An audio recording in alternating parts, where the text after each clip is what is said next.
Hello नमस्कार दोस्तों, मलाखा सिंह आपके अपने channel GK by Malaram sir पर आपका हार्दिक स्वागत करता हूं।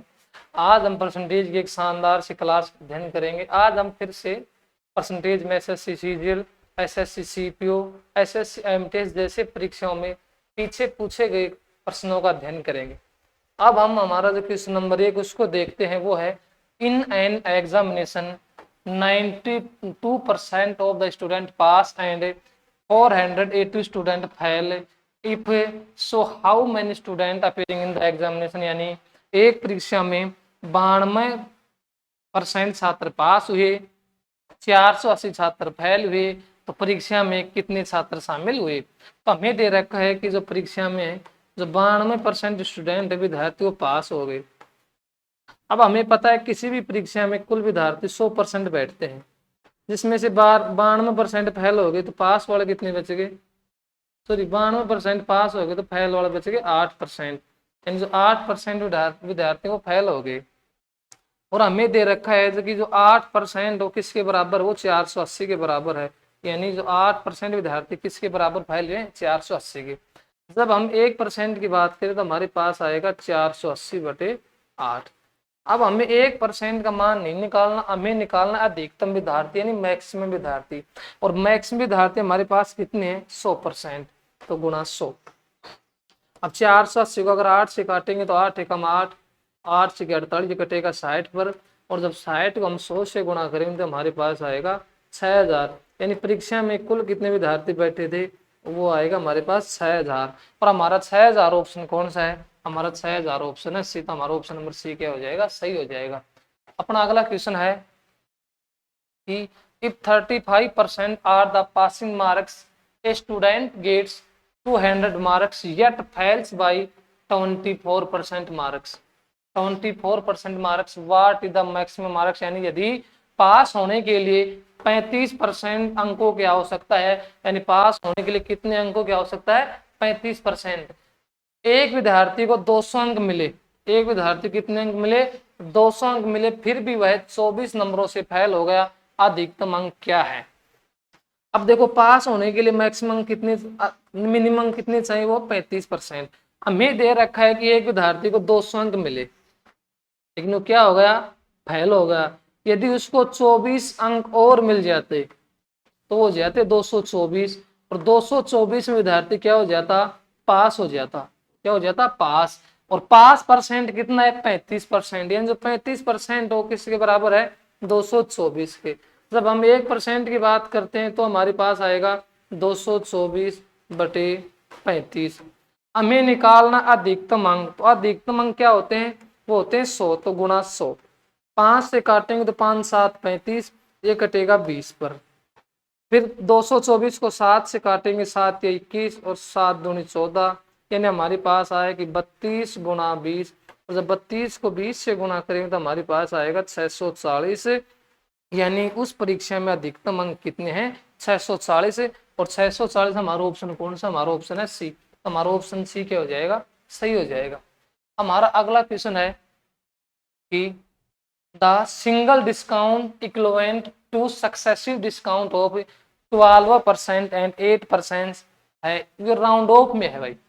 यानी 12% और 8% के दो क्रमिक छूट के बराबर एक कल छूट, हमें इक्विवेलेंट डिस्काउंट निकालना है। तो हमारे पास जो पहली छूट दे रखी है, तो हमारे पास पहली छूट है ए, हमने ए मान लियो 12%। और जब भी छूट की बात करेंगे तो छूट मिलेगी तो माइनस साइन। उसके बाद जो बी है वो हमारे पास 8%, यानी -8%। अब हम इसे सोल्व करेंगे इफेक्टिव रेट फॉर्मूले से। इफेक्टिव रेट फॉर्मूला क्या होता है? वो होता है A plus B plus A B और बटे 100। ए का मान हमारे पास कितना है? -12। बी का मान है -8, प्लस ए का मान हमारे पास है -12, और गुणा बी का मान है -8, और बटे कितना हमारे पास? बटे हमारे पास है 100। -12 और -8 हो गए -20। जब -12 को -8 से गुणा करेंगे तो प्लस को हो जाएगा 96 और बटे 100। और जब हम 96 को 100 से भाग देंगे तो हमारे पास आएगा 0.96। और जब 20 में से इसको कम करेंगे तो हमारे पास आएगा 19.04%। और ये राउंड ऑफ किसके आएगा, ये आएगा 19%। यानी कुल एकल छूट कितनी मिलेगी, वो मिलेगी 19%। और 19% हमारा कौन सा ऑप्शन है, हमारा ऑप्शन है ऑप्शन नंबर सी। तो ऑप्शन सी हमारा सही हो जाएगा। हमारा अगला क्वेश्चन है कि 0.02% of 150% of 600 is equal to, यानी 600 के 150% का 0.02% है। तो हम क्वेश्चन को देखते हैं। हमें दे रखा है कि 0.02% ऑफ 150% ऑफ 600 इज, यानी हमने लिख लिया 2। तब हम डेसिमल को रिमूव करेंगे, हटाएंगे। तो डेसिमल से पहले अंक 1 और 1 2 अंक है, तो हम नीचे करेंगे 100। परसेंट के लिए नीचे 100 करेंगे, वो गुणा 150 परसेंट के लिए बटे 100 गुणा 600। 2 0 से 2 0, उसके बाद 0 से 0, 2 से काटेंगे 2 पंजू 10, 5 से काटेंगे 5 तिया 15। तो ऊपर हमारे पास आया कि 6 गुणा 3, 6 गुणा 3, और नीचे हमारे पास है 100। और जब 6 को 3 से गुणा करेंगे तो 6 तिया 18 बटे 100, और जब 18 को 100 से भाग देंगे तो ये आएगा 0.18, यानी क्या आएगा 0.18 आएगा। और 0.18 हमारा कौन सा ऑप्शन है, हमारा ऑप्शन है ए ऑप्शन हमारा सही हो जाएगा। अगला हमारे पास क्वेश्चन है, यदि किसी वर्ग की प्रत्येक भुजा को 17% कम कर दिया जाता है, भुजा को कितना कम कर रहा है, 17% कम कर रहा है, तो इसके क्षेत्रफल में कितनी कमी होगी। तो हमने मान लिया कि ओल्ड वैल्यू और न्यू वैल्यू, ओल्ड वैल्यू और न्यू वैल्यू, हमने भुजा को ए से लिख लिया। हमने मान लिया कि हमारे पास जो पहले भुजा थी वो 100 थी, अब वो कितना कम हो रही है, 17% कम हो रही है। तो जब 100 में 17% कम करेंगे तो हमारे पास कितनी आएगी, वो हमारे पास आएगी 83। कितनी आएगी, 83। यानी जो हमारी त्रिज्या है 100 से कितना हो गई, 83 हो गई। हमें क्षेत्रफल के बारे में बताना है।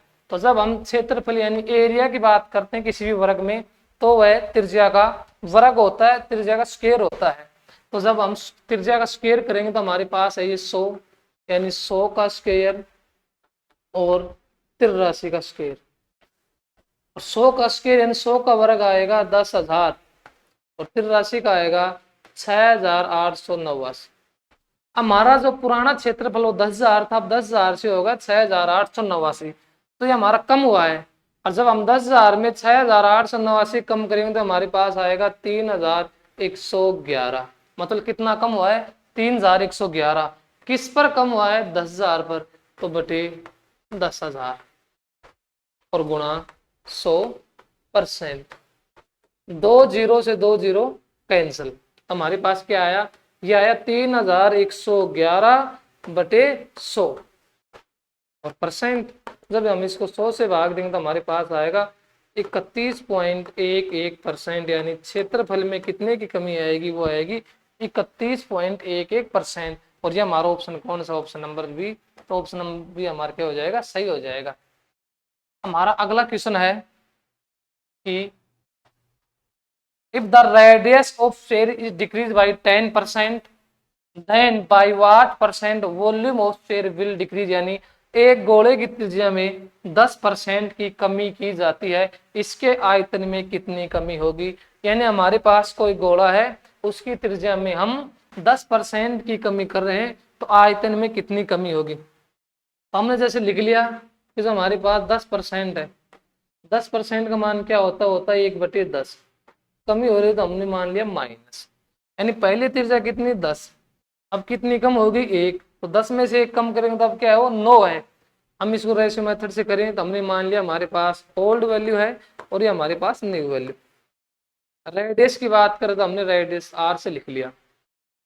पहले हमारी रेडियस कितनी थी 10, अब 10 में से कम हो रही है कितनी 1, तो 10 में से 1 कम होगी तो 9, यानी जो हमारी रेडियस त्रिज्या 10 से हो गई 9।